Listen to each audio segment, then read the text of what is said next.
Tuwing makikita ko tong mukhang to, sasagi rin sa isip ko lahat ng mga ginawa nila sa akin noon. Saan mo nilagay yung mga alahas ko, ha? Saan mo nilagay?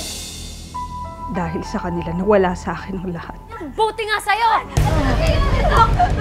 Ay, ano nangyayari? Pinapangako ko, babalikan ko silang lahat. Ano ba bang hinahanap mo, ha? Ito ako. Ang ganda-ganda ko. Ano bang gusto mo, ha? Yung cheap na magnanakaw na katulong na si Hasmin? Pwede ba? Sorry, Hasmin, kung wala akong magawa.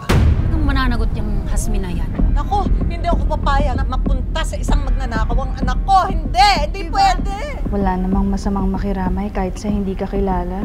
I know this is very unusual. Ang lahat ng mga naiwan niya, lahat ng kayamanan at ari-arian ay mapupunta sa taong pumunta. Ikaw lang naman ang bukod tangi na pumunta at dumalaw sa kanya. Biro ho ba to? Gamitin mo sa tama ang lahat ng naiwan ni Mrs. Regalo.